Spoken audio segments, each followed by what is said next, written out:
I'm here with the Association of African Universities Television, AAUTV. I just want to say that without the media, you won't know what's going on in the world. Even with the media, you sometimes don't know what's going on in the world.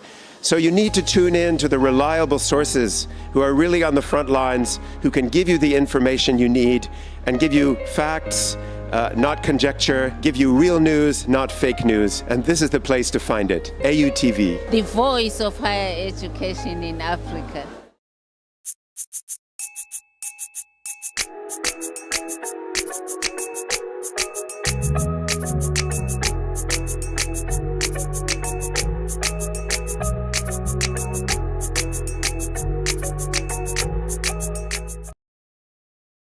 This program is proudly sponsored by Venom Mineral Water, Share the Love, and Bigo Drinks.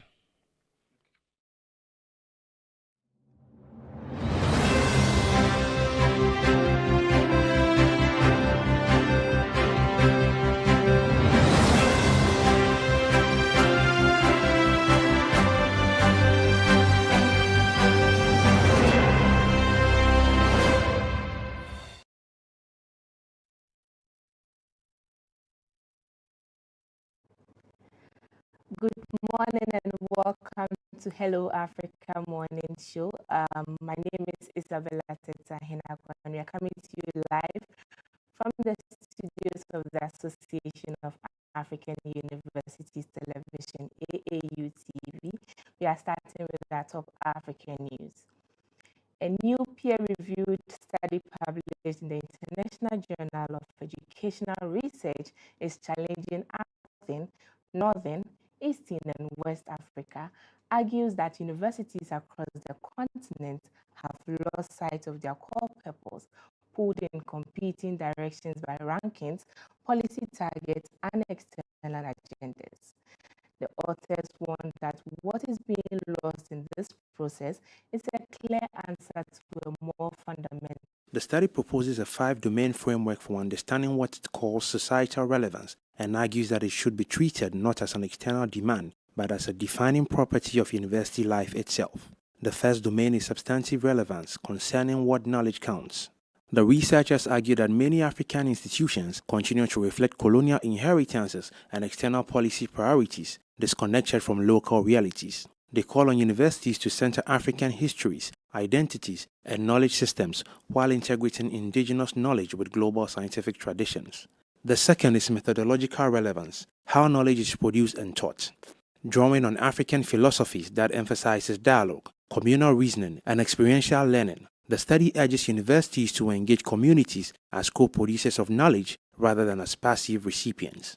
The third domain, teleological relevance, concerns purpose. The researchers argue that universities must articulate goals beyond employability, including ethical leadership, social cohesion, democratic life, and human development values enshrined in the African Union's Agenda 2063. The fourth domain addresses governance. The study stresses that universities must practice transparent and participatory decision-making, aligning institutional policies with the communities they serve. The fifth and the final domain is relational relevance, how universities engage society. The researchers argue that engagement must be reciprocal rather than extractive, grounded in cultural legitimacy and oriented toward co-creation of knowledge and social solutions.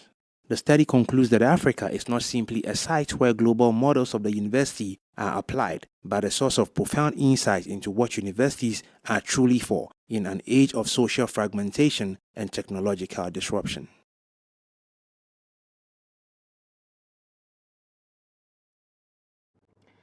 Moving on, a newly built bridge in Lesotho is set to nearly double the mountain kingdom's water exports to South Africa, a development that could significantly ease water pressure in Johannesburg, where 60% of drinking water already comes from Lesotho. The Senku Bridge, built as part of the Lesotho Highlands Water Project, was launched in a ceremony attended by South African President Cyril Ramaphosa and Lesotho's King Letsia III. The one stretching 825 meters in length and rising 90 meters above the ground, The circuit bridge is Lesotho's first extradose structure, a cutting-edge design that combines cable-stayed and pre-pressed girder technology.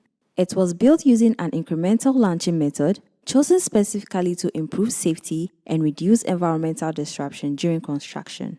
The bridge forms a critical part of Lesotho's Highland Water Project, a long-running infrastructure initiative that currently supplies 780 million cubic meters of water to South Africa every year. Once the broader project reaches completion, annual water transfers are expected to exceed 1.27 billion cubic meters. At the launch, South African President Cyril Ramaphosa described the bridge as a demonstration of what Africa can achieve when it believes in itself. King Leche III echoed that pride, stating that Lesotho is honored to contribute to South Africa's water security while advancing its own economic development and energy aspirations. The king also called for greater discipline, stronger integrity, and higher commitment to national benefits in building infrastructure for future generations. For Lesotho, the circuit bridge is more than an engineering feat. It is a statement of economic ambition, regional partnership, and national pride of the African continent.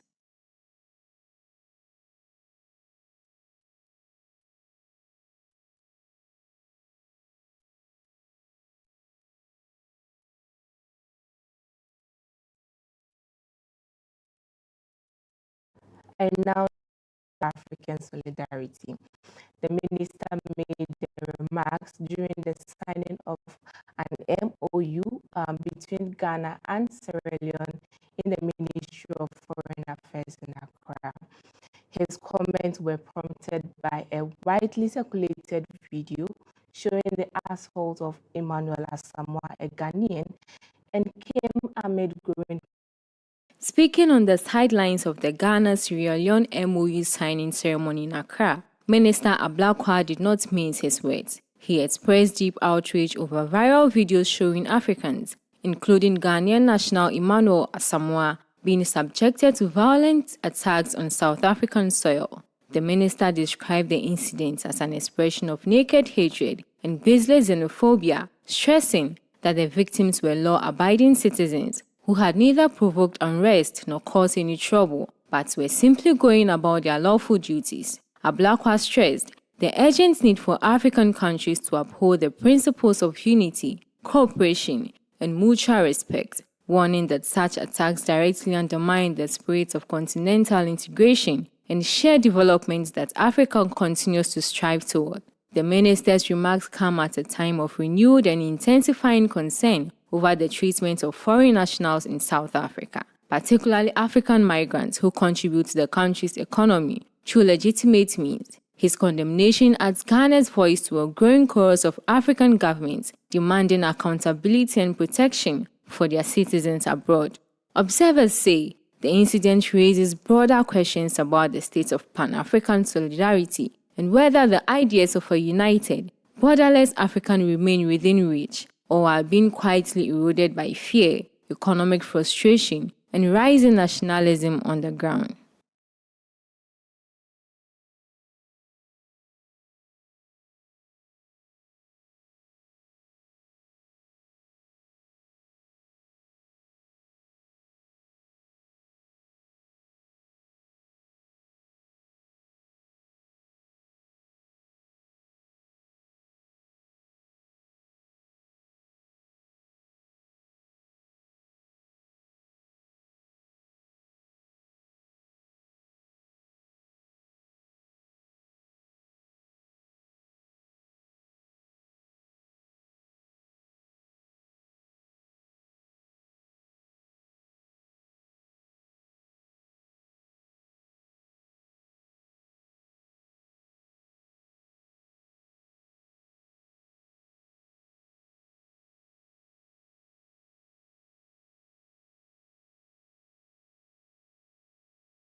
Thank you for staying with us. And now in health, concerns are being raised in Ghana after Member of Parliament Samuel Nate George criticized the Ghana AIDS Commission over its HIV prevention approach, speaking during debate on the Human Sexual Rights and Family Values Bill. He questioned the distribution of lubricants to men who have sex with men, calling it counterproductive. He's urging the public health resources be redirected to priorities such as maternal health care, while the Commission maintains the intervention as part of HIV human harm reduction efforts. Samuel Nate George has taken aim at the Ghana AIDS Commission over its distribution of lubricants to men who have sex with men. The Communications Minister made the remarks in Parliament during debate on the Human Sexual Rights and Family Values Bill 2025, where he is a lead sponsor. He questioned the Commission's approach to HIV prevention, arguing that providing such materials undermines its core responsibility and could be counterproductive. Mr. George also dismissed the explanation that the invention is meant to reduce HIV transmission among high-risk groups. Instead, he is urging that limited public health resources be redirected to more urgent needs, particularly maternal health care, including support for women during childbirth. The Ghana AIDS Commission, however, maintains that such measures are part of harm reduction strategies aimed at limiting the spread of HIV. The comments come as Parliament continues to debate the controversial bill, which was drawn widespread attention both locally and internationally over its implication for LGBTQ rights and public health policy in Ghana. And the Association of African Universities has launched the Researchers Forum, a virtual platform aimed at enhancing the visibility and practical impact of research across the continent.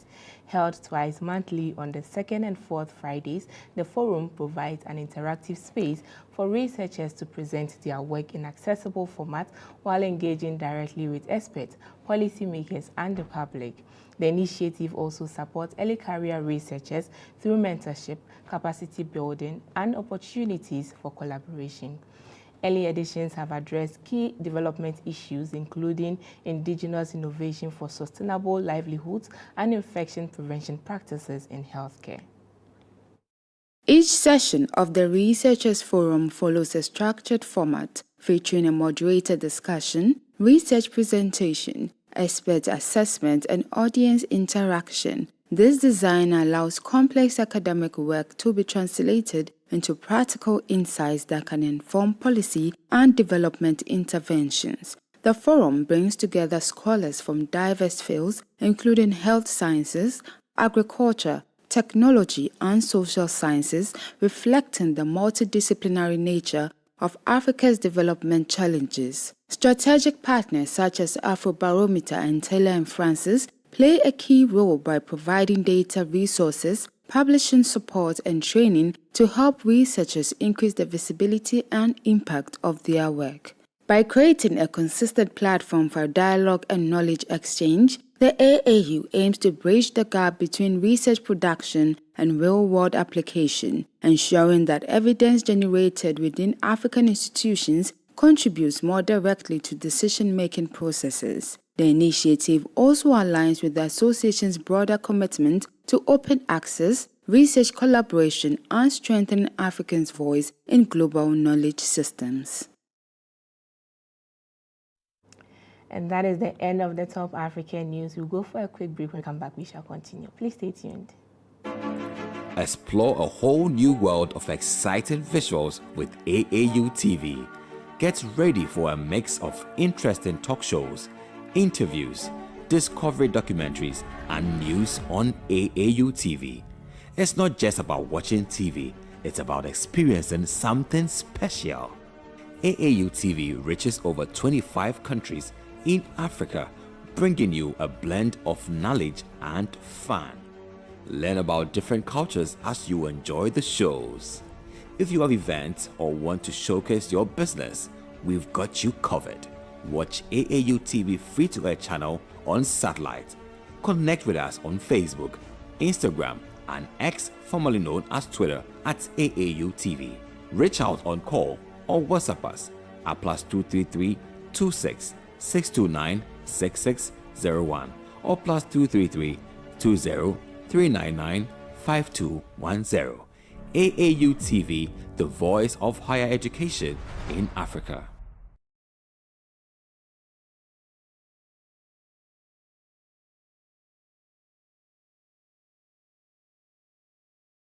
Are you a university, college, high school, private organization, NGO, individual professor, instructor or facilitator seeking to take advantage of the numerous benefits of online education? Look no further. The AAU eLearn Africa LMS is a great opportunity to begin your journey to online course development and creation for teaching, learning and training purposes. AAU eLearn Africa LMS, which is a partnership between the Association of African Universities and eLearn Africa, has made available ease to use online learning tools to all stakeholders within the educational ecosystem of the African continent. This is to enhance teaching and learning in the bid to expand online learning opportunities for students in Africa. The online platform is open and available for free to all stakeholders and facilitates virtual access to classes without needing the other tools such as Zoom, Microsoft Teams, among others. For more information, visit www.elearnafricalms.com or contact us via aaulms@aau.org or estherm@elearnafrica.com. Follow us on LinkedIn, Twitter, and Facebook at AAU eLearn Africa LMS.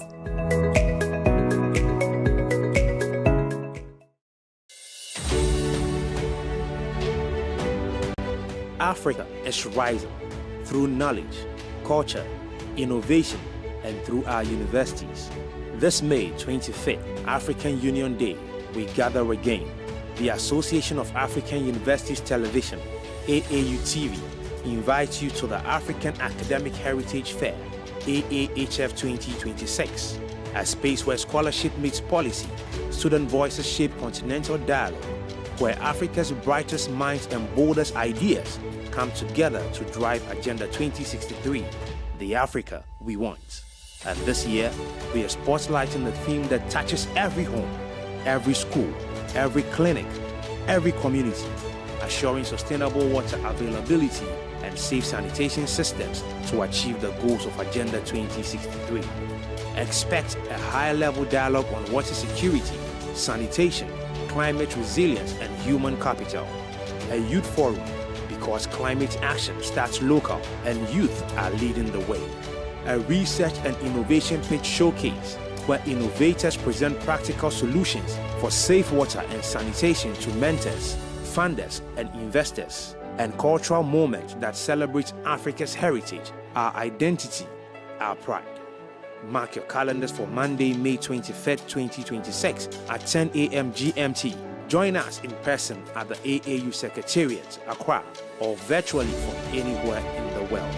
Register now to celebrate African scholarship and own our future.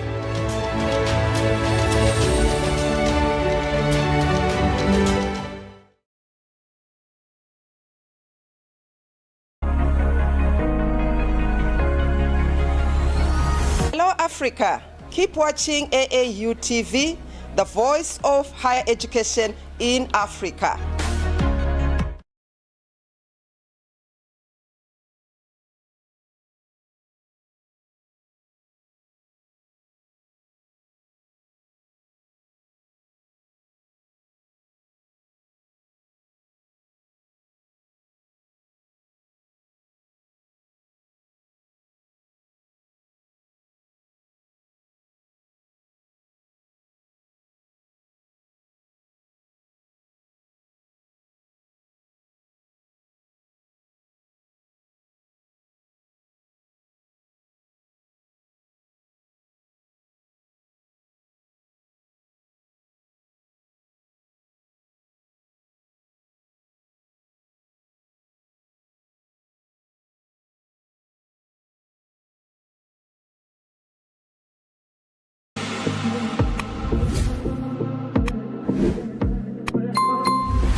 You're welcome back from the break, and thank you for staying with us. Now, before we start with the news review, we would like to pause and remember and also celebrate the life of Ms. Nodumo Dlamini, a distinguished leader whose work left a lasting impact on higher education across Africa.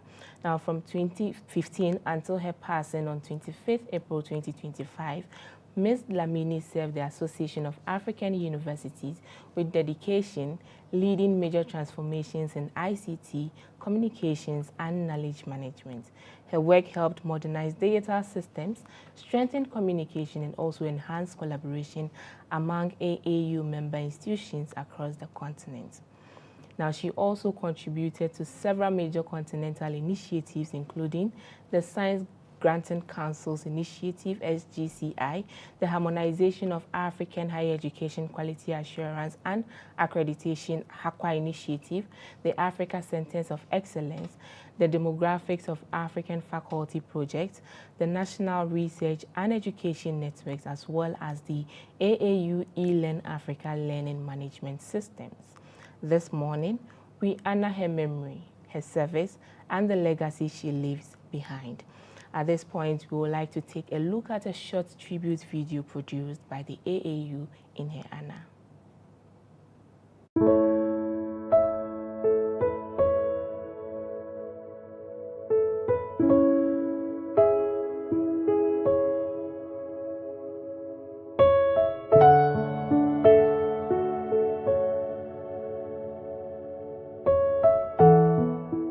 A year ago, on 25th April 2025, Africa's higher education community lost a giant.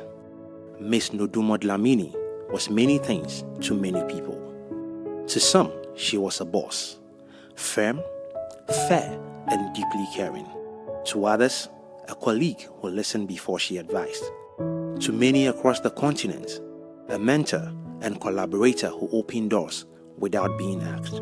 And to all who knew her, a higher education icon with an unforgettable human touch.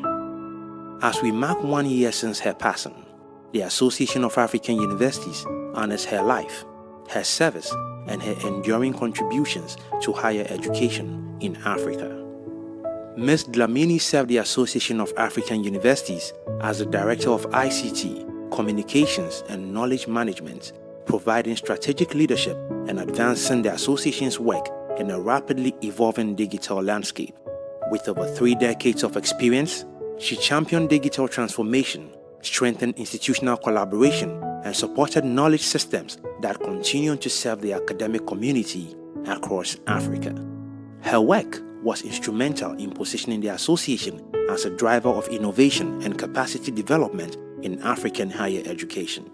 Through her leadership, she connected people, institutions, and ideas, opening pathways for collaborations, growth, and opportunity. Beyond her professional achievements, Ms. Dlamini distinguished herself through her wisdom, her clarity of vision, and her unwavering commitment to uplifting those around her. She celebrated the wins of others as if they were her own. She showed up in times of struggle. She simply left a lasting impression on all who had the privilege of working with her. A year has passed, and the higher education community still feels her absence. Her voice is gone from meetings and conferences, but her influence still echoes in the policies she shaped, the programs she implemented, in the networks she wove, and in the people she believed in. Her legacy lives on, not only in what she accomplished, but in what she made possible for others. Ms. Dlamini showed us that leadership is not about titles. It is about how you make people feel. And whether she was your boss, your colleague, or someone she collaborated with, she made you feel seen, valued, and know that it is possible. As we honor her memory, we reaffirm our commitment to the values she embodied, to lead with purpose, to mentor the next generation, to connect, to share, and to build with excellence and kindness, and not out of obligation, but because she showed us the way. The Association of African Universities remembers Ms. Nodumo Dlamini with profound respect and gratitude. Rest well, Ms. Nodumo Dlamini. You are dearly missed, You are remembered, and your legacy continues to guide us.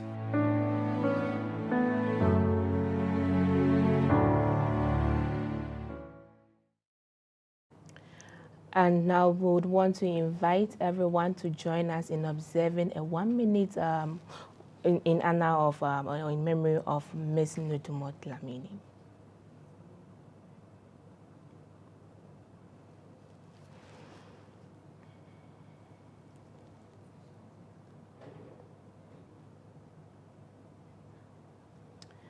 Right, thank you very much. We'll go for a quick break. When we come back, we shall dive into the news review. Please stay tuned. This program is proudly sponsored by Venom Mineral Water, Share the Love, and Bigo Drinks.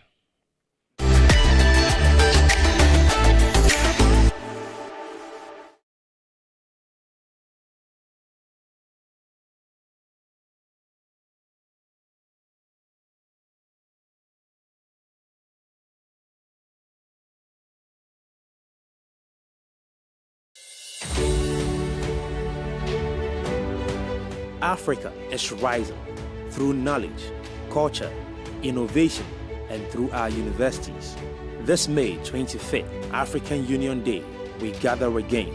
The Association of African Universities Television, AAUTV, invites you to the African Academic Heritage Fair, AAHF 2026, a space where scholarship meets policy, student voices shape continental dialogue, where Africa's brightest minds and boldest ideas come together to drive Agenda 2063, the Africa we want.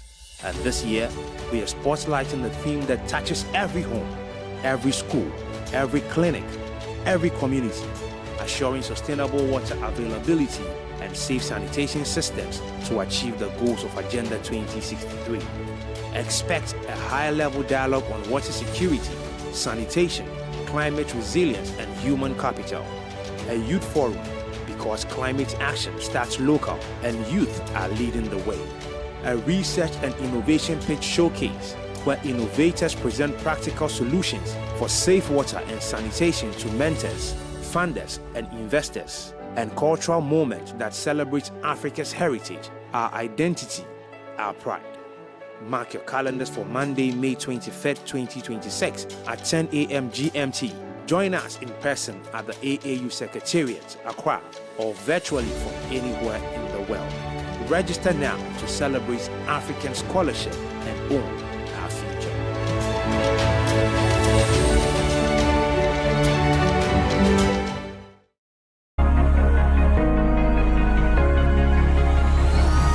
Hello, Africa. Keep watching AAUTV.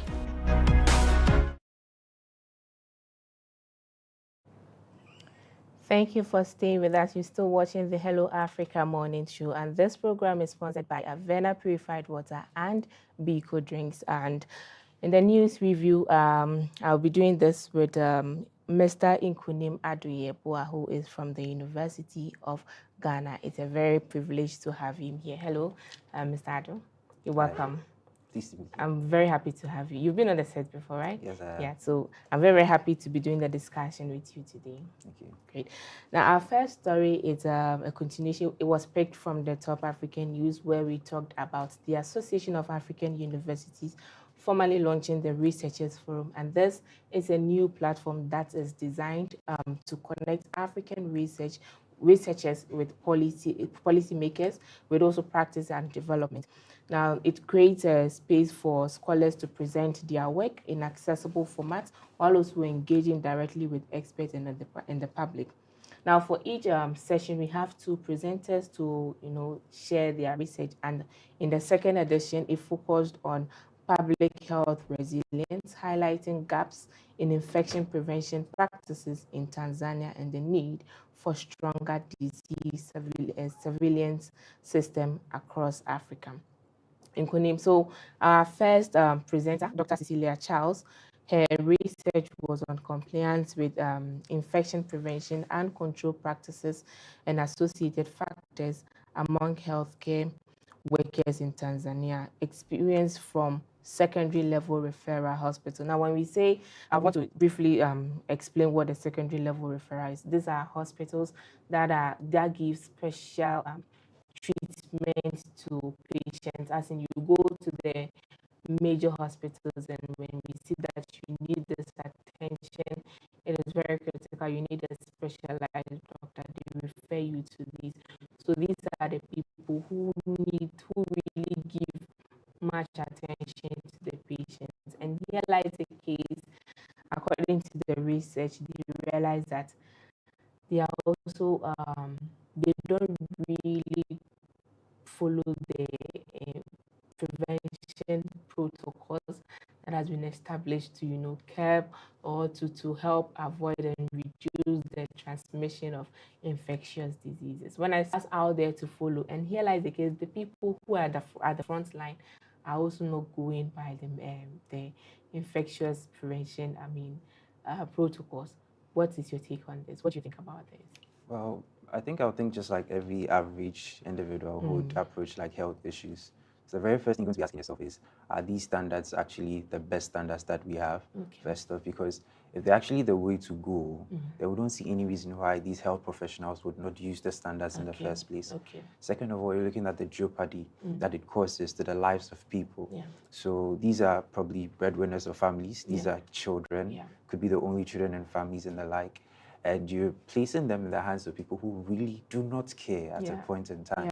So the question then is, are you going to spend so much on a particular situation where you do not even believe whether these individuals are going to do the best things in relation to the standards that have been set in? So it's a matter of the cost people are going to incur and not actually achieve the benefits that they want in the long run. So in the long run, I think it's a very detrimental thing to the image we have of the health sector in the first place. Yeah, that's right. And according to her findings, I think some of the issues or the factors that are preventing these health workers from following the protocols, they gave 3 reasons. One is the limited access to the PPE, and then high patients to staff ratio. I really don't understand this part, but I think we are privileged to have the researcher with us. We'll be engaging her soon for her to explain this, because I don't know how high patient to staff ratio is preventing a health worker from, following the protocols that have been put in place. And then another factor is the inadequate supervision and refresher training. Also, according to the research, it says that another factor or 2 main reasons why they do this is influenced by both individual behavioral actions and also institutional support, which is true, because even during the COVID-19, I remember when we were asked to put on the nose mask. This is to help us prevent ourselves from getting contracted or getting the disease, COVID-19. But people were making so much excuse, and I need to breathe well, I can't breathe well, and it is too hot. So I'm pretty sure this is some of the reason why, because with the PPE, it covers almost everything. And looking at our weather condition, I'm sure people may be complaining about it's hot, so I can't put on. And I've experienced that. Putting on the overall. Recently, we went to Nigeria for an Mpox vaccine experiment. And before we go to the lab, we have to put on this clothes. And trust me, it was really hot. We go into the lab, within a few minutes, we come back out and then just take off there. So I truly agree with this findings. But do you think, as health workers, no matter what, do you think they should put their individual behaviors, they should put the lack of or inadequate access to PPE, they should put this in front of their life? It's risky. You are being engaged, or you are getting real contact. You are the first person getting in contact with the person with the disease. Do you think you should put your this risk and then just do whatever you want to do without putting on the measures or taking consideration your life? Do you think so? No, I don't think so. I think first off, safety is for all, right? Yes. Regardless of whether you're a health professional or you're just someone who needs help, regardless of it, you need safety. Because you definitely got a family that you're a part of which your demise is definitely going to affect them negatively and all of that. Or regardless of that as well, you should look at your importance to the health sector as well. Because if we have a low ratio of workers to people, the patients, that's the problem. Because the loss of any health professional is going to be extra detrimental. Yes. So in that particular sense, I think that safety is non-negotiable. Yeah. That's a conversation that we should have and ensure that the standards ensure that regardless of who it is, no matter the situation which you find yourself in, your safety is paramount and must be achieved in the long run. And what would you propose maybe as a solution to this issue? Before maybe we hear from the researcher some of the recommendations she made, what would be your proposal or recommendations to maybe the government or even the individual, the health workers? All right, so I would have two.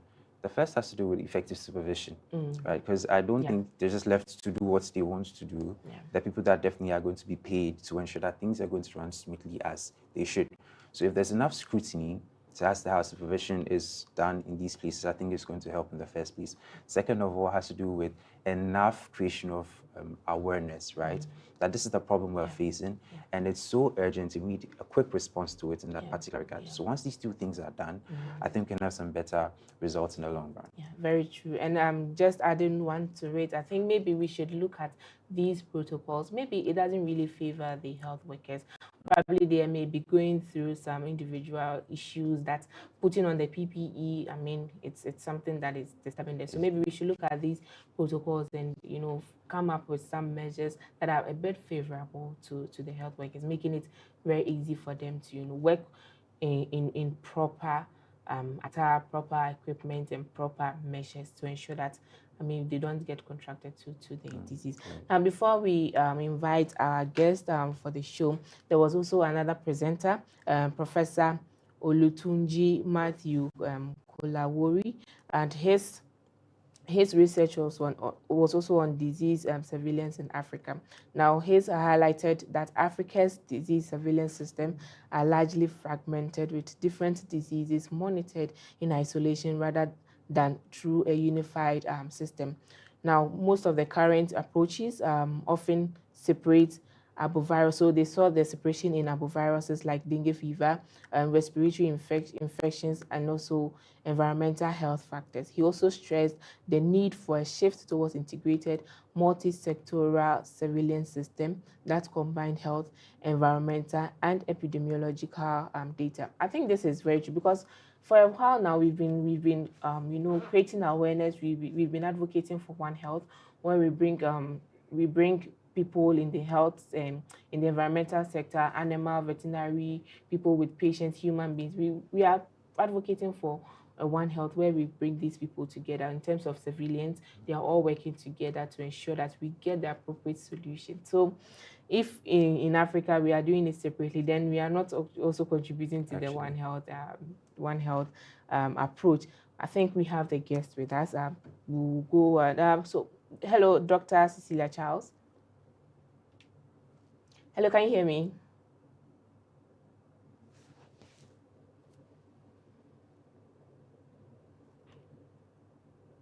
Dr. Charles, can you hear me?